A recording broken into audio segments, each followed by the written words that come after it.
Click করুন অ্যাপের bell আইকনে আর সাবস্ক্রাইব করুন এবিপি আনন্দ। সব সময় থাকুন খবরে। कुछ दिन पहले मेरी मेड इन इंडिया वैक्सीन बनाने का जो प्रयास कर रही वैज्ञानिक टीमें हैं, काफी देर तक उनसे बहुत ही सार्थक मेरी बातचीत हुई है। वैज्ञानिकों से भी मिलने का मौका मिला है और भारत के वैज्ञानिक अपनी सफलता को लेकर बहुत ही आश्वस्त हैं। उनका कॉन्फिडेंस लेवल बहुत ही मजबूत है जी। अभी अन्य देशों की कई वैक्सीनों के नाम बाजार में हम सब सुन रहे हैं, लेकिन फिर भी दुनिया की नजर कम कीमत वाली सबसे सुरक्षित वैक्सीन पर है और इस वजह से स्वाभाविक है पूरी दुनिया की नजर भारत पर भी है।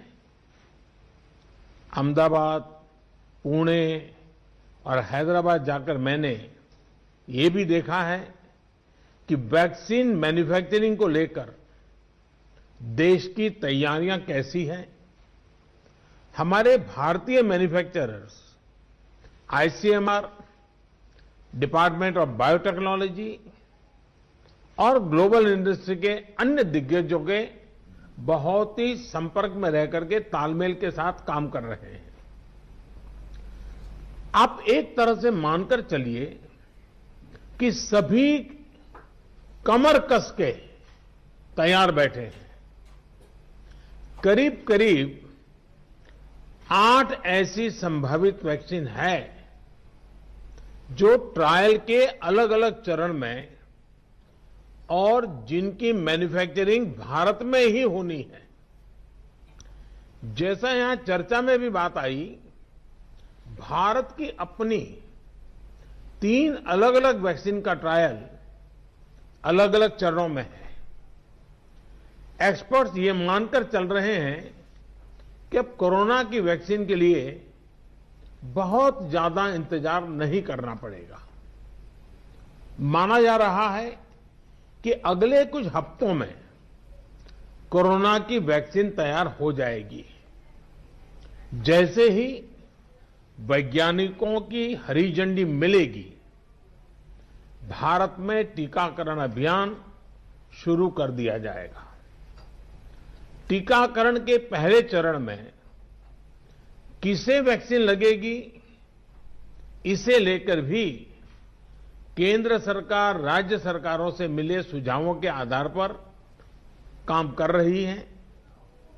इसमें प्राथमिकता कोरोना के मरीजों के इलाज में जुटे health care workers, frontline workers और जो पहले से गंभीर बीमारियों से जूझ रहे हैं वैसे बुजुर्ग लोगों को दी जाएगी। साथियों, वैक्सीन के डिस्ट्रीब्यूशन को लेकर भी केंद्र और राज्य सरकार की टीमें मिलकर के काम कर रही हैं। भारत के पास वैक्सीन डिस्ट्रीब्यूशन एक्सपर्टाइज और कैपेसिटी भी है। दुनिया के अन्य देशों के मुकाबले इस क्षेत्र में हम बहुत बेहतर हैं। हमारे पास टीकाकरण के लिए दुनिया का बहुत बड़ा और अनुभवी नेटवर्क भी मौजूद है। इसका पूरा लाभ उठाया जाएगा। जो कुछ अतिरिक्त कोल्ड चेन इक्विपमेंट, अन्य लॉजिस्टिक की जरूरत पड़ेगी, राज्य सरकारों की मदद से उसका भी आकलन हो रहा है।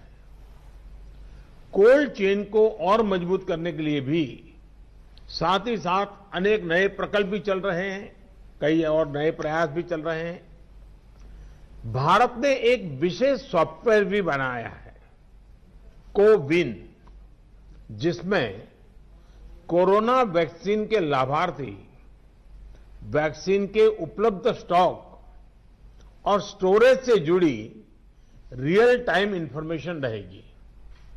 भारत में कोरोना वैक्सीन की रिसर्च से जुड़े दायित्व के लिए विशेष टास्क फोर्स का गठन किया गया था और वैक्सीन से जुड़े अभियान का दायित्व नेशनल एक्सपर्ट ग्रुप को दिया गया है।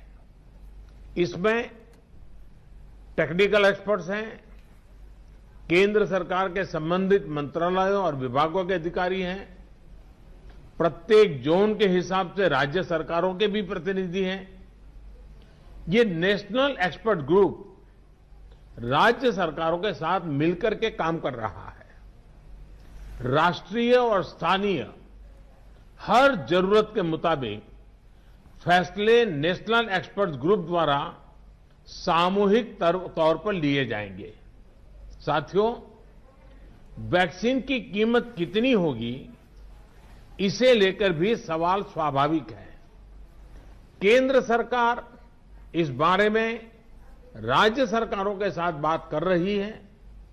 वैक्सीन की कीमत को लेकर फैसला जन स्वास्थ्य को सर्वोच्च प्राथमिकता देते हुए किया जाएगा और राज्य सरकारों की इसमें पूरी सहभागिता होगी।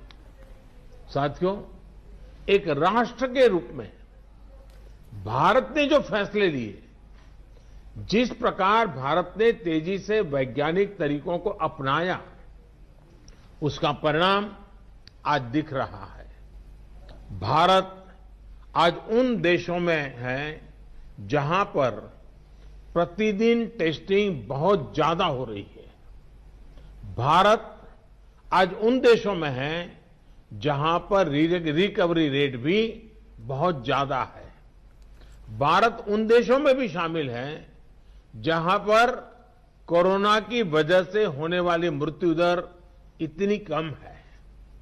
भारत ने जिस तरह कोरोना के खिलाफ लड़ाई को लड़ा है, वो प्रत्येक देशवासी की अदम्य इच्छा शक्ति को दिखाता है। विकसित देशों, अच्छे मेडिकल इंफ्रास्ट्रक्चर वाले देशों की तुलना में भी भारत ने इस लड़ाई को कहीं बेहतर तरीके से लड़ा है और अपने ज्यादा से ज्यादा नागरिकों की जान बचाई है।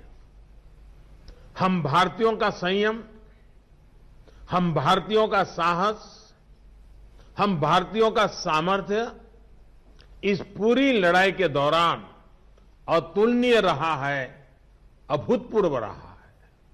हमने सिर्फ अपने ही नागरिकों की चिंता नहीं की, बल्कि हमारे देशों के नागरिकों को भी बचाने का हर प्रयास, अन्य देशों के साथ मदद करने का भी काम, हर संभव प्रयास किया गया। साथियों, फरवरी मार्च की आशंकाओं भरे, डर भरे माहौल से लेकर आज दिसंबर के विश्वास और उम्मीदों भरे वातावरण के बीच भारत ने बहुत लंबी यात्रा तय की है। अब जब हम वैक्सीन के मुहाने पर खड़े हैं, तो वही जन भागीदारी, वही साइंटिफिक अप्रोच, वही सहयोग आगे भी बहुत जरूरी है। आप सभी अनुभवी साथियों के सुझाव भी समय समय पर भी इसमें प्रभावी भूमिका निभाएंगे। आप सभी जानते हैं कि जब भी इतना व्यापक टीकाकरण अभियान चलता है, तो अनेक प्रकार की अफवाहें भी समाज में फैलाई जाती हैं। ये अफवाहें जनहित और राष्ट्रहित दोनों के विरुद्ध होती हैं। इसलिए हम सभी दलों का ये दायित्व है कि देश के नागरिकों को ज्यादा से ज्यादा जागरूक करें, उन्हें किसी भी अफवाह में बचाएं। इसके साथ ही हम जानते हैं दुनिया में जिस प्रकार से कर्व बदल रहा है और चित्र कहां से कहां जाएगा कोई कह नहीं सकता है, और ऐसे में हमारे जो प्रूवन रास्ते हैं, प्रूवन हथियार है, उसको हमने कभी भी छोड़ना नहीं है। और इसलिए 2 गज की दूरी और मास्क के प्रति भी हम लोगों को लगातार सतर्क करते रहना है। देश ने अब तक जो प्राप्त किया है, किसी भी तरह की लापरवाही उसे नुकसान पहुंचा सकती है। मैं सभी राजनीतिक दलों के महानुभावों से आग्रह करूंगा, हर एक को आज बोलने का अवसर नहीं मिला है, लेकिन मेरी प्रार्थना है कि आप लिखित भेजिए। आपके सुझाव बहुत काम आएंगे, आपके सुझावों को गंभीरता से लिया जाएगा और योजना में वो भी बहुत पूरक होंगे। इन सभी आग्रह के साथ मैं आज आप सभी का बहुत बहुत आभार व्यक्त करता हूं। आपने समय निकाला, बहुत बहुत धन्यवाद।